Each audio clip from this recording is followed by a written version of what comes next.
আল্লাহ না করুক তুমি যদি শহীদ হয়ে যাও, আমি সবার সামনে ওয়াদা করতেছি তোমার পরিবারের জিম্মা আমি নেব ইনশাআল্লাহ। তোমার পরিবারের জিম্মা আমি নেব ইনশাআল্লাহ।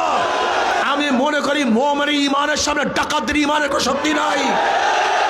যদি ওরা ভোট ডাকাতি করতে আসে, যে কোনো একজন দাঁড়িয়ে যাবে ইনশাআল্লাহ। যে কোনো একজন কেন্দ্রের মধ্যে সাহস করে দাঁড়িয়ে যাবে ইনশাআল্লাহ। যে কোনো একজন দাঁড়িয়ে যাবা। কি রাজি আছেন ইনশাআল্লাহ? কে কে রাজি আছেন? নারায়ে তাকবীর, নারায়ে তাকবীর। একজন দাঁড়িয়ে যাবে, একজন। তোমাকে মেরে ফেলুক, তোমাকে যদি কিচ্ছু করে, তোমাকে অ্যাসাল্ট করে, আহত করে, আল্লাহ না করুক তুমি যদি শহীদ হয়ে যাও, আমি সবার সামনে ওয়াদা করতেছি তোমার পরিবারের জিম্মা আমি নেব ইনশাআল্লাহ। তোমার পরিবারের জিম্মা আমি নেব ইনশাআল্লাহ। তোমার সন্তান, তোমার স্ত্রীর জিম্মা আমি নেব।